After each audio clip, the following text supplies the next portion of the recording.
In this video, I'm going to be looking at the Dal Soggio piston and shim upgrade kits for WP XPLOR rear shocks.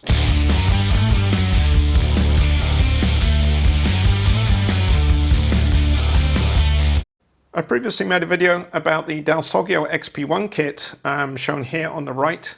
This can be fitted to both KTM and Husqvarna WP XPLOR forks, year model 2017 through 21.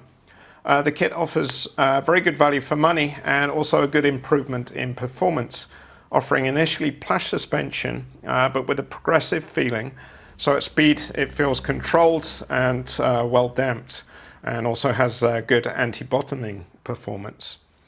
So I highly recommend this kit. Customer feedback has been very positive as well. And Dal Soggio recently released a rear shock upgrade kit which matches the performance of the fork kit. So if you already have the XP1 kit fitted or considering it, I also recommend considering the rear shock kit. Two kits are available. The kit on the left is a 46mm piston kit intended for KTM PDS XPLOR shocks. On the box it states model year 2019 and 20. I did ask Dal Soggio and they confirmed that it can actually be installed on model years 2017 through 21. And the kit on the right is a 50mm piston kit intended for Husqvarna linkage XPLOR rear shocks. In each of the kits you get a high quality piston which replaces the stock piston. It features a low friction Teflon coated bushing, and the port design, I'll show you later, is somewhat different from the stock piston. Then you get a compression shim stack, rebound shim stack, some stickers, and a specification sheet which details the rebound shim stack, the compression shim stack, and the suggested baseline settings for the clickers, oil, and pressure.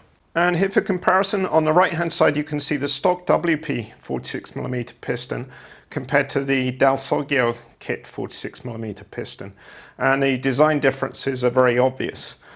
So here you can see the outlet of the compression ports. The design is very different from the Dal Soggio compression ports. And if I flip them over, you can see the rebound port outlets. So WP rebound ports, there's 3 of them. On the Dal Soggio kit, there's 4 of them. The piston is CNC machined from T6 7075 aluminium and then hard anodized, which should result in minimal wear and long life. The Dal Soggio kit will offer a plush ride, yet more control at high speed, giving you confidence to ride the bike harder. If you'd like to purchase one of the kits, I'll put a link in the description of this video to the Tokyo Off-Road web shop.